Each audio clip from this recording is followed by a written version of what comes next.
예, 안녕하세요. 원넷 박우신 파트너입니다. 자, 우선 오늘 시장 어떠셨는지 모르겠는데, 네, 지난주에 이어서 다시 한번 이것저것 좀 내용을 말씀드리고, 지금 시장에서 이제 할 수 있는 부분들, 그리고 지금 뭐 종목까지, 기왕이면 이제 종목까지 해서 좀 빠르게 진행을 해드리도록 하겠습니다. 자, 우선 뭐 지난주에 제가 어떤 말씀을 드렸었냐면, 외국인들의 파생시장에서의 어떤 수급의 방향성, 이 부분을 지금 체크를 해야 된다라는 말씀을 드렸을 겁니다. 그래서 시장 자체는 완만한 우상향의 그러한 시장이 전망이 되는 상황에서 외국인들이 어떤 방향으로 추세적인 수급을 쌓아갈지가 굉장히 중요하다라는 말씀을 좀 많이 드렸죠. 그리고 위든 아래든 갭자리, 기술적으로 갭자리가 발생한 구간들이 현재 되게 많기 때문에 이러한 구간들을 철저하게 메워주면서 움직이는 흐름들에 대해서 좀 말씀을 드렸는데, 그리고 이제 성장주를 봐야 된다라고 말씀을 드렸죠.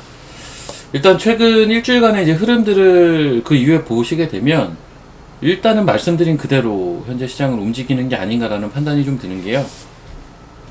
자, 우선 지수를 먼저 한번 보도록 할게요. 오늘 같은 경우는 이제 지수가 1.1% 정도 선물지수 기준으로 좀 하락을 했고요. 지난 일주일간의 움직임들을 한번 이제 펼쳐놓고 보시게 되면,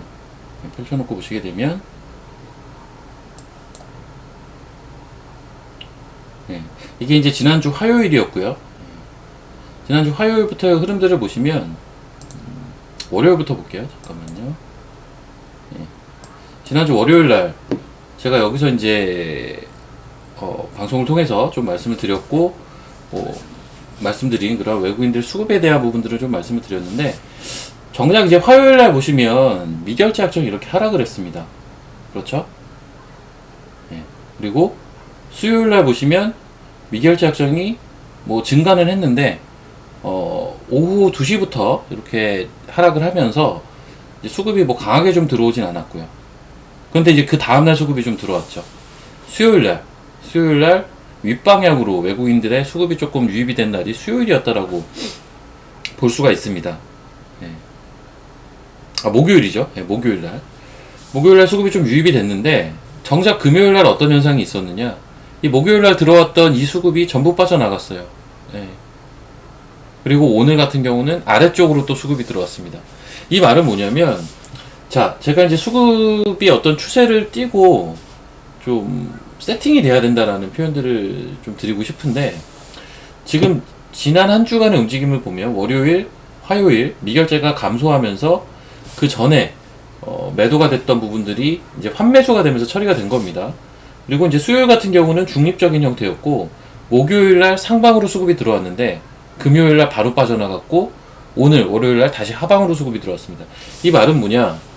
지금 외국인들의 파생 수급이 어떤 그 소위 세팅하는 과정, 추세를 가지고 움직이는 흐름이 아니라 하루 들어왔다가 하루 나가는, 하루하루 바뀌는 그러한 굉장히 단기적인, 단편적인 그런 수급들이 유입이 되고 유출이 되고 있습니다. 그러다 보니까 지수의 흐름 자체가 갈 듯 하면서 빠지고, 빠질 듯 하면서 또 반등을 하고 하는 과정들이 최근 시장에서 좀 반복이 되고 있다.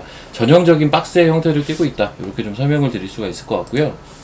자, 구체적으로 오늘 외국인들 같은 경우는 4,234계약의 선물 매도를 출회를 한 상황인데, 말씀드린 대로 오늘 4,234계약 순 매도를 보였는데, 지난 금요일날 6,727계약의 또 순 매도가 있었어요. 그런데 지난 목요일날 매수가 들어왔었죠.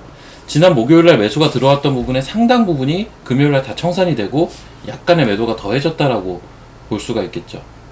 그래서 이제 지난 한 주간의 흐름들을 보시면, 그 기존에 7월 초부터 해서 외국인들이 매도를 처음 치면서 시장을 내렸던 부분들을 환매수를 하면서 거의 청산을 바로 했고요. 그리고 이제 새로 세팅을 하는 과정에서 매수가 살짝 들어오긴 했었는데 금요일날 바로 또 엑시트가 됐고, 오늘까지 해서 매도가 또 오히려 단기적으로 지금 살짝 나와 있는 상황입니다. 뚜렷한 방향성이 없어요. 외국인들의 지금 파생 쪽에 대한 수급이 연속성을 가지고 있지 못하고요. 하루하루 바뀌면서 뚜렷한 방향성을 보여주고 있지 않다. 미결제 약정도 일방적으로 지금 증가를 하는 게 아니라 증가를 했다가 감소하고 증가를 했다가 감소하고 이 앞전에도 보면 증가를 했다가 감소하고 이런 과정들이 지금 반복이 되고 있습니다. 전형적으로 박스권의 지수를 형성을 할 때 많이 나타나는 현상이다. 이렇게 보시면 될 것 같습니다. 그래서 이제 시장에 대한 어떤 전망치를 좀 말씀을 드리고 싶은데, 일단 기술적인 부분들을 이런 박스 시장에서는 참고를 안 할래야 안 할 수가 없는데요. 우선적으로 보시면 지금 7월 12일 지난주 월요일 날 상승을 하면서 발생이 됐던 이 상승갭 자리가 있습니다. 상승갭 자리. 오늘 그 부분은 상당 부분 좀 메우는 시도가 좀 있었는데요. 아직까지는 요 정도 자리까지는 좀 내려와야 이 상승갭 자리를 전부 메우는 수준이라고 보시면 될 것 같습니다. 그렇죠? 그리고 위에서 발생이 됐던 갭 자리는 바로 다음날 메웠었고요. 그리고 이번에 떨어지면서 또 나오는 갭 자리가 이렇게 두 군데가 있습니다. 네, 그렇죠? 자, 그래서 밑에 갭, 위에 갭 전부 메울 겁니다. 그렇다면 지수 자체는 위아래로 또 움직임이 나타날 것이라는 얘기겠죠. 추세보다는 밑에 갭을 메우고 바로 또 반등을 해서 위에 갭을 또 메우러 가고 하는 이러한 반락과 반등이 좀 반복이 될 가능성이 있다. 그래서 이제 밑으로는 선물지수 기준입니다. 선물지수 기준으로 427포인트까지는 열어놓고 보자. 이렇게 좀 말씀을 드리겠고요. 위로 갭을 메우는 자리는 434, 그리고 두 번째 갭 자리는 436까지도 있기 때문에 지금 현재 429 정도의 지수가 위치해 있습니다. 429인데 밑으로 427, 위로 434와 436까지도 열려있다. 위아래 다 메울 가능성이 높습니다. 따라서 여기서 추가적인 하락이 나온다면 매수를 해야 됩니다. 반대로 미국 시장의 영향을 받아서 어떤 갭상승을 동반한 추가적인 상승이 나온다면 선물 기준으로 한 434포인트 정도에서는 다시 밑으로 내려올 걸 염두에 두고 전략을 수립을 하시면 좀 현명한 대응이 되지 않을까, 이렇게 좀 말씀을 드리겠고요. 자, 추가적으로 이제 말씀을 드리고 싶은 게, 제가 이제 이 시간을 빌어서 선물에 대한 수급을 굉장히 많이 말씀을 드리고 있는데, 사실 이제 선물이라는 것은 결국은 현물을 따라가는 상품입니다. 현물이 움직이고 선물은 그 현물을 따라가는 게 원래 정상인 거고요. 이제 그 밑단에는 옵션이 선물을 따라가는 게 정상적인 흐름인 거거든요. 우리나라 시장이 선물 시장이 워낙에 크다 보니까 소위 말하는 이제 웹도독 현상들이 자주 벌어지는 건 사실이지만, 근본적인 이론 자체는 주식이 먼저, 그러니까 현물이 먼저 움직이고 이 현물을 추종하는 선물이 따라 움직이는 게 정상입니다. 그 말인즉슨 이 현물에 대한, 주식에 대한 수급은 항상 중요하다라는 부분을 좀 말씀을 드리고 싶은 건데요.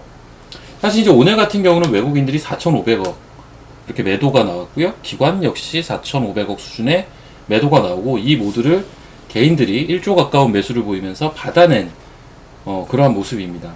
자, 이제 흡사 이러한 모습이 언제 있었냐? 7월 9일에도 외국인이 1조 3천억, 기관이 5천억을 팔았는데 개인이 1조 8천억을 담아갔어요. 그 이후에 보시면 참 아이러니하게도 7월 9일날 개인이 많이 사고 오히려 그 이후에 외국인들이 좀 매수가 들어왔죠. 그런데 지수를 한번 보면, 일봉으로 한번 볼게요. 7월 9일이면 이날입니다. 최저점을 찍은 날이에요. 이 최저점을 찍은 날 개인이 많이 샀고요. 위로 올라갈 때, 미국 시장이 반등을 하면서 지수가, 우리나라 시장도 위로 올라갈 때 오히려 외국인들이 들어왔다는 얘기죠. 우리가 흔히 알고 있는 상식은 개인이 사면 지수는 빠지고, 그리고 외국인과 기관이 사면 지수는 올라갈 수 있다라고 많이들 생각을 하실 텐데, 반대 현상이 일어나고 있다는 거죠. 그럼 이 부분은 어떻게 해석을 할 것이냐? 유동성이란 말로 밖에는 사실은 설명을 할 수가 없다. 우리가 이제 코로나 이후에 유동성이 지금 과하게 펼쳐져 있는 상황이다 보니까 이러한 현상들이 자주 종종 출현이 되고 있다라고 보시면 될 것 같아요. 개인들의 매수 여력이 있는 겁니다. 그러다 보니까 개인들이 굉장히 과하게 매수를 한 시점이 오히려 단기적으로는 바닥을 찍고 올라오는 모습들이 작년 올해 굉장히 많이 관찰이 되는데, 이게 과거에는 없던 현상이거든요. 유동성이 만들어낸 하나의 트렌드가 아닌가라고 보고 있고요. 자, 이제 이러한 관점에서 결국은 그래서 주식만 봐서는 지금 시장의 어떤 방향성을 논하기는 좀 어렵고요. 선물에 그런 수급까지도 같이 놓고 봐야 조금 더 세밀한 그러한 시장에 대한 방향성을 논해볼 수가 있겠다, 이런 말씀을 좀 드리고 싶습니다. 자, 이제 여기까지 말씀을 드린 상황에서 코스피 지수와 코스닥 지수를 한번 볼게요. 자, 요게 이제 코스피 지수입니다. 코스피 지수. 확대해서 보시면 지금 밑단에서부터 3월달 저점부터 올라오고 있던 상승 추세를 7월달에 훼손을 시켰습니다. 그렇죠? 이 지점에서 지금 기존에 올라오고 있던 상승 추세를 훼손을 시키면서 어떤 식의 움직임이 나오고 있나요? 고점이 낮아졌어요. 그렇죠? 예. 하지만 하락에 대한 추세도 나오고 있진 않아요. 즉 고점이 이렇게 낮아지고는 있는데 하락에 대한 추세도 아직 이 저점을 잡고 다시 이렇게 반등을 하는 과정들이 최근에 좀 연출이 됐었죠. 그렇죠? 그래서 이제 결론적으로는 박스 형태의 움직임을 향후에 볼 가능성이 이제 높다는 거고, 윗방향으로 고점을 뚫고 추세를 보여주기 위해서는 결국은 시가총액 상위 종목에 있는 이 삼성전자, 하이닉스 같은 종목들이 힘을 내줘야 될 텐데, 제가 이제 지난 시간에도 말씀을 드렸습니다. 예를 들면 삼성전자입니다. 이 구름대, 그러니까 이 앞에 있는 이 구름대를 단번에 돌파하기가 좀 어렵다. 그래서 시간적으로 보면 글쎄 뭐 한 8월 정도 들어갔을 때는 구름대가 좀 얇아져 있는 구간들이 나오기 때문에 그 구간에서는 위로의 어떤 돌파가 가능하다. 지금은 일단은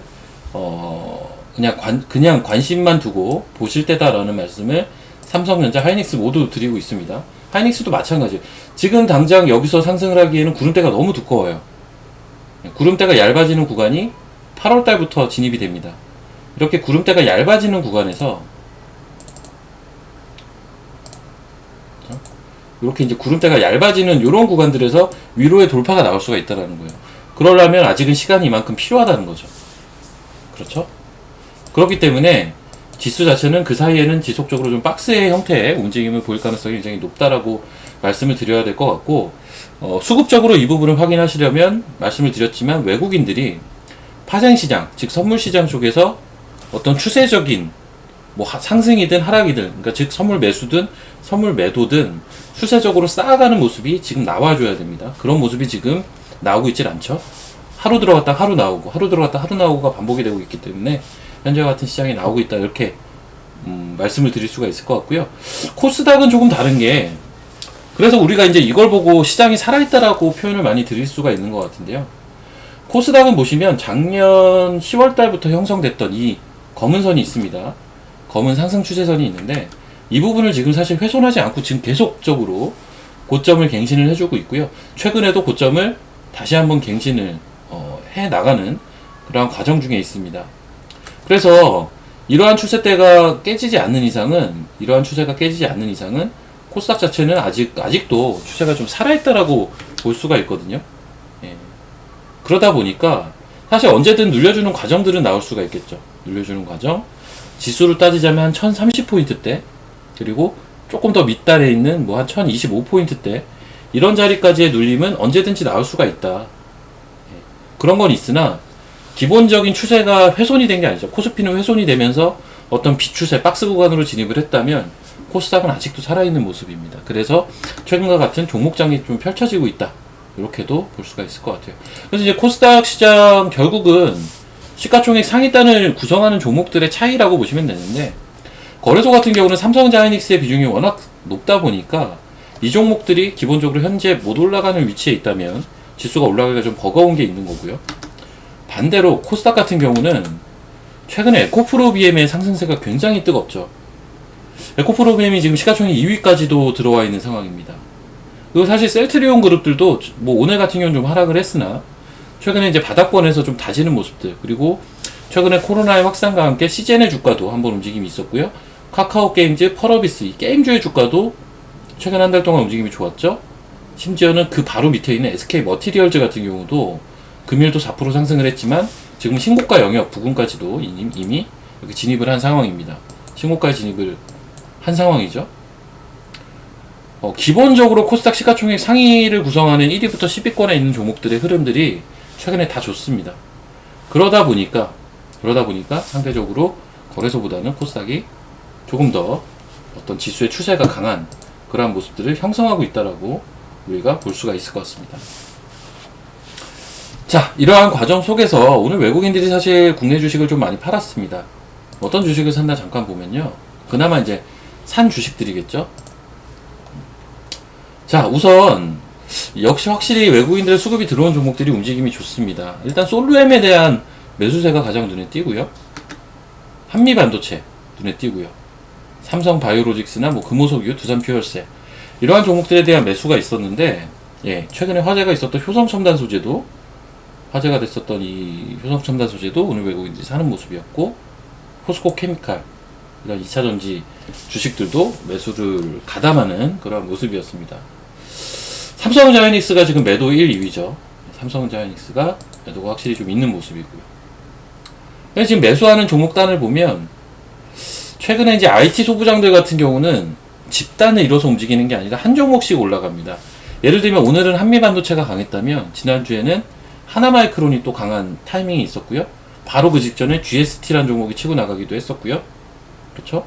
조금 더 과거에는 원익 QNC가 먼저 사실은 신고가를 치고 나갔었거든요. 자, 이렇게 지금 IT 소부장은 어떤 종목의 확산은 일어나고 있지는 않고요. 한 종목 한 종목씩 순환이 빠르게 되면서 신고가 영역을 이제 노려보는 그런 모습들이 나오고 있습니다. 그렇죠? 그런 와중에 어떤 이제 실적에 대한 모멘텀 내지는 뭐 바닥권에 대한, 솔로엠 같은 경우는 신규 상장한 지 그렇게 오래되지 않은 주식이죠. 바닥에서 어느 정도 바닥 다지는 과정들을 마무리하고 올라가는 종목들 내지는 뭐 효성첨단 소재도 어떻게 보면 실적이라고 보시면 될 것 같고요. 포스코 케미칼 이런 주식들은 이제 2차전지에 대한 주식들, 두산퓨얼셀, 수소에 대한 주식들, 이런 식의 지금 개별 이슈가 있는 쪽에만 수급이 그나마 유입이 되고 있고, 그러한 종목들이 상대적으로 강세 현상을 보여주고 있는데, 코스닥을 보면 조금 더 명확할 겁니다. 자, 에코프로 BM이 오늘도 순매수 1위입니다. 메디톡스도 움직임이 좋죠. 최근에 움직임이 바닥권에서 나쁘지가 않았는데 메디톡스도 금일 순매수가 들어와 있고요. 녹십자 랩셀 같은 경우는 녹십자 셀과의 M&A, 최근에 M&A도 일종의 하나의 테마라면 테마고 하나의 집단군을 이루면서 움직이는 경향들이 좀 있어요. 대표적인 게 이제 한샘이 좀 그랬고, 한샘 어떤 M&A와 연관이 되어 있는 회사가 대주주로 있는 오하임 INT가 이제 스몰캡에서는 급등하는 모습도 있었고요. 그렇죠? 그 M&A라는 게 항상 보면 이렇게 시장이 어수선할 때 많이 나옵니다. 그러니까 매크로적인 큰 이슈가 있고 난 이후에 M&A의 다른 말을 뭐 아예 똑같은 말이라고 볼 수는 없겠지만, M&A를 또 우리가 흔히 쓰는 단어로 표현을 해보자면 구조조정과 굉장히 맞물리는 경향이 있어요. 구조조정. 어떤 기업이 구조조정을 한다. 그 구조조정의 어떤 하나의 개념으로서 M&A도 포함이 되어 있는 거고요. 그리고 최근에 이제 작년 하반기부터 올해 초까지 창투사들의 주가가 굉장히 강했었습니다. IPO하는 기업들이 굉장히 늘어나기 때문이었는데, 그만큼 지금 비상장 쪽에서의 어떤 상장에 대한 니즈, 이런 것들이 굉장히 강한 그러한 코로나 이후에 그러한 현상들이 벌어지고 있다 보니까 M&A 시장 자체도 조금 더 활발하게 돌아가는 모습들을 보여주고 있다, 이렇게 보시면 될 것 같아요. 그래서 이제 그러한 관련주들, 뭐 인터파크도 최근에 관련주였죠. 자, 그리고 이제 뭐 거래소에 두산퓨얼셀이 있다면 코스닥에는 상하프론테크가 있는 그런 모습이고요. 오늘 좀 최근에 자이언트 스텝, 메타버스도 굉장히 뜨겁죠. 최근에 2차 전지와 함께 지금 쌍두마차를 이루는 대표적인 섹터가 메타버스고, 이 메타버스는 향후에도 확장력이 굉장히 강할 가능성이 높아요. 네. 그래서 제가 언제 이제 메타버스 얘기도 좀 깊이 있게 말씀을 드릴 예정인데, 어쨌든 자이언트 스텝이 지금 또 대장주로 메타버스 섹터 내에서 치고 나가는 모습. 박셀바이오가 그동안 굉장히 주가가 부진하다가 오늘 좀 수급과 함께 강하게 좀 돌리는 모습이 있었고요. 그 밖에 이제 뭐 다 최근에 강한 종목들입니다. 이녹스 첨단 소재나 SM이나 뭐 PI 첨단 소재나 이런 종목들 다 최근에 시장에서 강했던 종목들이죠. 그래서 이제 요약을 해보자면 시장에 지금 강한 종목들이 시장에서, 그러니까 시장 먼저 말씀을 드리면 시장은 중립입니다. 굳이 이걸 다른 말로 표현하자면 완만한 우상향의 박스권이란 말을 좀 쓰고 싶은데요. 시장이 추세를 보이기 위해서는 1. 수급적으로 외국인들의 상방이든 하방이든 세팅이 들어와야 됩니다. 자, 두 번째. 대장 섹터가 출현해야 합니다. 그렇죠? 세 번째. 현물 쪽 수급이 레이저 수급이라고 할게요. 외인과 기관이겠죠?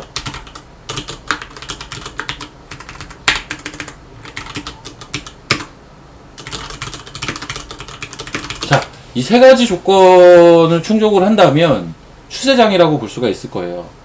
예. 그런데 지금은 보시면 일단 1번 조건은 현재 충족이 되고 있지 않습니다. 2번 조건은 사실은 살짝 충족이 돼요. 하지만 보시면 거래소보다는 약간 코스닥 위주로 2번 어떤 대장 섹터의 흐름들이 지금 보여주고 있다. 그래서 코스닥 지수가 지금 굉장히 강한 겁니다. 자, 3번 같은 경우는 역시 아직은 충족이 좀 되고 있지 못하죠. 즉 수급적으로 지금 우리나라 지수 영역대는 어떤 추세를 보이기 위해서는 좀 부족한 부분들이 많다. 그래서 이 부분이 어떤 식으로 세팅이 되는지, 이 세팅을 다른 말로 말씀을 드리자면 연속성을 보이느냐 라고 보시면 될 것 같아요. 오늘 하루만 매수를 하고 매도를 하는 게 아니라 연속적인 수급이 들어와 줘야 됩니다. 이걸 또 다른 말로 표현하면 파생 쪽에서는 미결제 약정의 증가가 동반이 돼야 됩니다. 최근에 미결제 약정은 늘어났다가 줄어들었다가 반복이 되고 있어요. 이게 아니라 지속적으로 늘면서 한 방향으로 외국인들의 상방이든 하방이든 수급이 나와야 되는데 지금 그렇지가 않아요. 그렇기 때문에 지금은 추세장이 아닙니다. 추세장으로 보긴 좀 어렵겠죠. 자, 그래서 이제 시장은 이렇게 보시면 되는데, 여기에서 이제 제가 코스닥 쪽에선 대장 섹터가 나오고 있다라고 말씀을 드렸는데, 여러분들 다 아시겠지만 현재 코스닥 대장 섹터는 2차전지, 메타버스 이렇게입니다. 여기에서 굳이 한 가지를 더 첨가를 하자면은 에너지 관련이 뭐냐면 원전이나 혹은 스마트 그리드 이런 쪽이라고 지금 보시면 될 것 같은데, 뭐 전력 설비도 원전, 뭐 전력 설비도 포함이 되겠죠. 자, 그래서 지금은 매매는 기본적으로 이쪽에서 하셔야 돼요. 2차 전지들을 하셔도 되고, 메타버스를 하셔도 되고요. 또 에너지 관련된 종목들을 하셔도 되고요. 그 밖에 이제 개별주들 움직임이 있는데, 재밌는 게 있어요. 뭐가 재밌는 거냐면, 개별주들이 지금 최근에 움직이면 뭐가 움직이냐면, 디지털 화폐 움직이죠. 우주항공도 움직이죠. 그쵸? 예. 물론 뭐 테마 성격으로 지금 폭염 관련주 이런 것들도 막 움직이는데, 그거는 어떤 에너지 관련주에서 스마트 그리드로 같이 포함을 시켜줄 수가 있을 것 같고, 그런 이제 개별적인 그런 사례들을 제외하고서는 어떤 스몰캡 단에서는 디지털 화폐, 그쵸? 우주항공, 뭐 게임. 근데 이제 뭐 사실 게임도 메타버스의 한 종류라고 볼 수가 있겠고, 엔터 이런 섹터들이 이제 움직이는 건데, 공통점은 뭐냐? 자, 에너지 관련된 거는 정책이라고 볼 수가 있겠죠. 근데 2차 전지는 뭐죠? 성장 섹터고요. 메타버스도 성장 섹터고요. 그 외 개별주들도 하나같이 성장 섹터입니다. 즉 시장의 어떤 대장주군을 지금 형성하고 있는 섹터들은 이렇게 좀 나뉘는데, 공통점은 결국은 성장이다. 이 부분을 지금 부인할 수가 없다. 그래서 제가 지난주에도 말씀을 드린 게, 어떤 모멘텀 측면에서 이런 말씀을 좀 드린 것 같아요. 기존에는 테이퍼링에 글로벌 증시가 굉장히 민감하게 반응을 했다면, 지금은 테이퍼링에 민감하게 반응을 하는 게 아니라 전일 이게 주말간의 미국 증시도 마찬가지였거든요. 온갖 산업 지표와 소비 지표, 물가 지표들이 지금 발표가 되고 있는데 엇갈리는 지표들이 많이 나오고 있어요. 그러면서 미국 국채 금리가 계속 하락을 합니다. 그러다 보니까 시장에서는 이제 이 걱정을 하는 거예요. 경기가 살아나긴 살아날 텐데 오히려 이제 경기 살아나는 속도에 대해서 좀 의문을 갖는 겁니다. 기대했던 것보다 빠르게 살아나지 못하면 어떡하지라는 우려가 있는 거고, 항상 이런 성장에 대한 우려가 있는 그러한 매크로 환경에서는 성장주가 강해 왔습니다. 역설적으로. 그러다 보니까 지금 성장주 쪽으로 그나마 있는 매기들이 몰리면서 소위 말하는 대장 섹터들이 이쪽에서 다 연출이 되고 있다, 나타나고 있다, 이렇게 좀 볼 수가 있겠습니다. 그래서 지금은 매매는 철저하게 이런 류의 코스닥 내에 있는 성장 섹터군에 속하는 종목들을 그때그때 매매를 하셔야 되는 시장이라고 보시면 될 것 같고, 조금 큰 움직임, 어떤 코스피를 포함해서 큰 움직임이 나오려면 시장이 결국은 추세를 보여주기 때문에 파생이든 현물이든 수급적으로 좀 풀려나가는 현상들을 확인하고 나서 업종 대표주들을 보셔도 늦지 않다. 이렇게 좀 정리가 가능할 것 같습니다. 그래서 이제 이러한 시기를 개인적으로 좀 생각을 해보자면 8월 정도부터는 그래도 이러한 시기가 좀 잡히지 않을까. 제가 8월로 보는 가장 큰 근거는 역시 우리나라는 어쩔 수가 없어요. 삼성전자, 하이닉스가 올라가줘야, 조금 더 넓게 보면 현대차, 기아까지도 올라가줘야, 그래야 지수가 원활하게 상승 트렌드를 세게 탈 수가 있는데, 사실 그 타이밍을 살짝 놓친 건 사실인데, 기본적으로 지금 삼성전자, 하이닉스를 놓고 봤을 때는 8월부터는 그래도 지금보단 나은 환경에 놓을 가능성이 높다 라는 생각을 가지고 있어요. 그래서 그 전까지는 추세가 좋은, 수급이 좋은 그러한 성장주 계열의 주식들로 매매를 하시면 시장을 아웃퍼폼 할 수 있다, 이렇게 감히 좀 말씀을 드릴 수 있을 것 같아요. 시장 지수를 지금 걱정할 때가 아니라 사실은 어떤 서머 랠리를 기대하는 입장에서는 지금 현재 7월달의 지수 움직임이 마뜩치 않은 게 사실일 겁니다. 영 마음에 안 드는 게 사실일 거지만, 지금 지수의 움직임은 어느 정도 비추세 구간으로 접어들면서 가둬놓는 흐름이에요. 무언가를 기다리는, 수급적인 요인이 됐든 어떤 모멘텀이 됐든 내지는 업종 대표주들의 부활이 됐든 이러한 것들을 기다리는 과정이고, 그 안에서 이제 다른 종류의 성장주 내에서의 그러한 트레이딩이 꾸준하게 이루어지고 있는 시장이니까 그쪽으로 매매를 하시면서 업종 대표주는 시장을 관찰하면서 타이밍을 조금 재실 필요가 있다. 이렇게 정리가 가능할 것 같습니다. 자, 그래서 일단 글쎄요, 최근에 이제 2차 전지나 메타버스, 여기 보시면 이제 메타버스 관련주들 제가 좀 모아놨는데, 메타버스 종목들 굉장히 최근에 강하고요. 2차 전지, 뭐 양극재, 뭐 음극재, 동박, 전해질, 장비까지 굉장히 강한데, 여기서 글쎄요, 제가 이제 몇 가지 조금은 이제 한두 종목을 제가 타깃해서 말씀을 드리긴 조금 유튜브상 조금 그건 어려울 것 같고, 종합해서 좀 간략하게만 한번 말씀을 드려볼게요. 우선 메타버스는 지금 자이언트 스텝이 굉장히 강하게 치고 나가고 있죠. 강하게 치고 나가고 있고, 얼마 전까지 바닥권에 있었던 종목 중에 바이브 컴퍼니라는 회사가 굉장히 강하게 또 한번 치고 나갔었습니다. 근데 이제 이러한 종목들 같은 경우는 결국은 하드웨어보다는 소프트웨어 쪽에 강점이 있는 기업들이에요. 자이언트 스텝이나 바이브 컴퍼니나.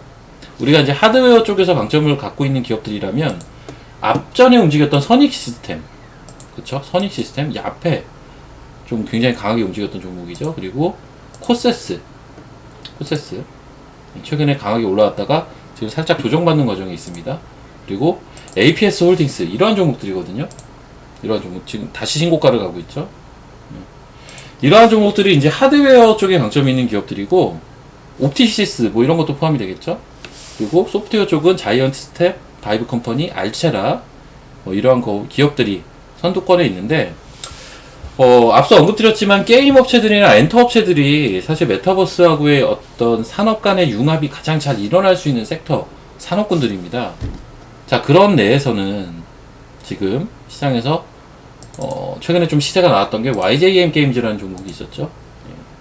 YJM 게임즈가 여전히 아직 죽지 않은 모습입니다. 아직도 좀 살아있는 모습이고, 강하게 지금 신고가를 형성해서 올라가는 모습들을 보여주고 있는데, 이제 과거에 보면 이제 한빛소프트나 M게임 이러한 종목들도 같이 강세를 보였던 종목들입니다. 그래서 M게임 같은 경우도 최근에 이제 상승세가 좋았던 이런 양상인데, 게임주로 확장해서 보자면 게임주에서 어떤 메타버스와의 연결고리가 가장 강한 기업 YJN 게임즈가 맞습니다.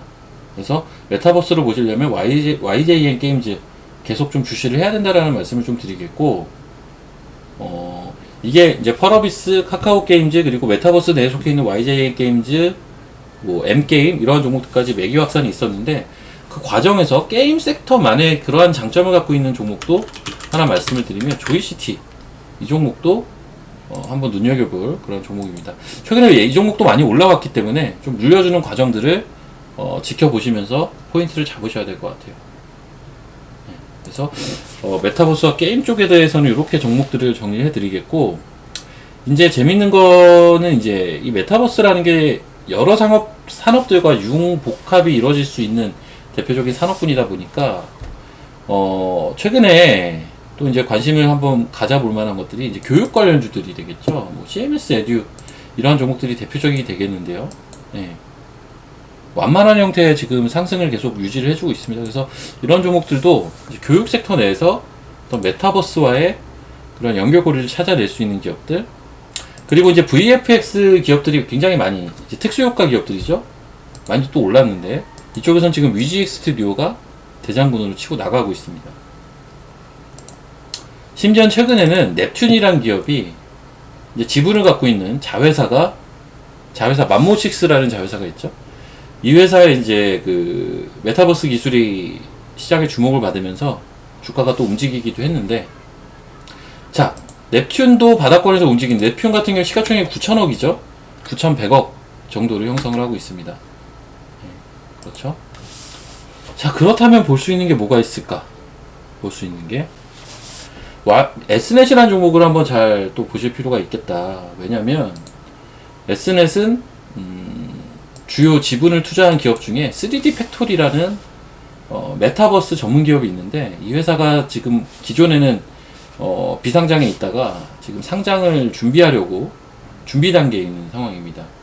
S넷과 S넷의 대주주로 있는 블루로터스라는 회사가 이 3D 팩토리의 지분을 각각 5% 가까이 이렇게 들고, 합하면 10% 정도가 되겠죠. 들고 있기 때문에 관심을 충분히 받을 수 있음에도 불구하고 시가총액이 1,300억이다 라는 건 다른 여타 메타버스주들과 좀 비교를 했을 때는 역시 많이 싼 감을 좀 지울 수가 없죠. 최근에 이제 바이브 컴퍼니라는 회사가 사실 시가총액 1,000억 단부터 올라왔어요. 지금 2,500억까지 이렇게 주가가 많이 올라와 있는 상황인데, 모멘텀은 확실한데 시가총액이 좀 작은 기업들은 잘 보셔야 된다, 이런 말씀을 좀 드리고 싶고요. 그래서 S넷은 최근에 이제 넵튠도 움직임이 조금씩 나왔기 때문에 같이 좀 보셔야 되는 메타버스 관련 종목으로 보시면 될 것 같고, 이제 또 비슷한 계열로 엔텔스라는 종목이 최근에 사실 시세가 좀 먼저 났었죠. 이 메타버스를 구현을 하려면 기본적으로 통신의 품질과 속도, 이러한 부분들이 개선이 돼야 되는데, 이러한 부분들이 개선이 되기 위해선 통신 장비라든지 통신 솔루션, 네트워크 솔루션, 네트워크 통합, 이러한 산업 부분에서 개선이 이루어져야 되고요. 관련된 기술을 가지고 있는 기업들이 수혜를 볼 수가 있을 텐데, 엔텔스 같은 경우가 대표적으로 그러한 부분들로 거론이 많이 되고 있는 거죠. 그렇죠? 예. 그래서 이게 모바일 엣칭 컴퓨팅이라는 기술이 있는데, 기지국마다 요 모바일 엣칭 컴퓨팅 기술을 활용을 해서 어떤 통신의 질과 그리고 속도를 향상시키는 기술이라고 보시면 될 것 같습니다. 그래서 우리가 이제 4G에서 5G, 6G로 넘어갈 때 이제 필연적인 기술이라고 보시면 되겠는데, 그러한 부분이 부각을 받으면서 엔텔스가 또 주가가 굉장히 강하게 슈팅이 나왔죠. 그렇기 때문에 관련된 네트워크 솔루션, 네트워크 융합 업체들 같이 보셔야 된다라는 판단이 좀 드는데요. 그러한 관련주로는 지금 같이 언급을 드릴 수 있는 게 S넷이라는 기업이 여기에도 이제 또 포함이 되고요. 그 밑단에 있는 뭐 이노뎁이랑 LDT 이러한 종목들도 이제 그러한 뭐 유엔젤, 네이블 이런 종목들이 다 그런 쪽에 포함이 되는데, 뭐 네이블 같은 경우도 지난 금요일날 한번 슈팅이 한번 나왔었고요. 유엔젤 같은 경우도 지금 굉장히 좋은 자리를 만들어 내가고 있습니다. 그래서 제가 이제 기술적인 포인트만 보자면 유엔젤, S넷, S넷도 보시면 지금 돌파 이후에 탁 눌린 과정이거든요. 유엔젤, S넷, 뭐 이러한 기업들을 좀 잘 봐야 되지 않을까. 교육에서는 CMS 에듀 이 정도를 잘 보실 필요가 있겠다. 메타버스는 이 정도로 일단 간략하게 정리를 하고요. 사실 이제 메타버스 관련돼서는 제가 좀 관심도 많고 해서 좀 방대한 양의 자료를 개인적으로 좀 준비를 하고 있습니다. 그래서 제가 회원분들 대상으로 사실 아무래도 이제 고급 자료다 보니까 회원분들 대상으로 좀 오픈을 할 예정이니까 관심이 있으시면 또 들어오셔서 같이 하셔도 좋은 자료를 7월 내로 한번 받아보실 수가 있을 겁니다. 그래서 이제 추가적으로 더 애드업이 될 겁니다. 메타버스는. 왜냐하면 이게 여러 가지 산업과의 융합과 복합 과정에서 벌어지는 그러한 섹터이기 때문에 우리가 이제 특정 섹터를 볼 때 관련된 뭐 어떤 제조 기업들이나 뭐 서비스 기업들을 이제 관련된 종목들로 많이 분류를 하는데, 메타버스는 융복합 산업이라서 관련된 종목들이 굉장히 방대해질 수가 있어요. 그래서 그런 데서 투자 아이디어 많이 찾아볼 수가 있다라는 말씀을 좀 드리고 싶고요. 자, 2차 전지도 간략히 언급을 하면 2차 전지는 이렇게 좀 말씀을 드리고 싶습니다. 대장은 지금 에코프로 BM입니다. 그런데 수급도 좋고 다 좋은데 에코프로 BM이 지금 올라가는 각도가 너무 가팔라요. 실질적으로 에코프로 BM이 더 갈 수 있겠느냐? 예, 더 갈 수 있다라고는 봅니다. 다만 이런 각도에서 매수하기는 어렵다. 예, 어렵다라고 말씀을 드려야 될 것 같아요. 즉 아무리 추세가 좋아도 너무 높게 사게 되면 중간에 살짝 눌려주는 과정에서 손실이 커지게 되는데, 사실 그 자리에서 손절을 하기가 어렵습니다. 왜냐하면 추세가 깨지질 않았거든요. 그렇기 때문에 너무 위에 따라가는 습관은 지금은 이제 들고 있는 분의 어떤 영역이 되지 않을까. 신규로 보시려면 좀 눌려주는 과정들이 추후에 펼쳐져야 될 것 같고요. 그러다 보니까 이제 밑단에서 안 움직이던 애들까지도 움직이기 시작을 합니다. 대표적인 게 일진 머티리얼즈예요. 일진 머티리얼즈는 이제 동박업체인데 아직은 고점을 돌파를 못했고, 최근에 2차전지 섹터가 워낙 강하다 보니까 지금 바닥권에서 슬슬 움직임이 좀 나와주고 있었습니다. 뭐 이러한 기업들.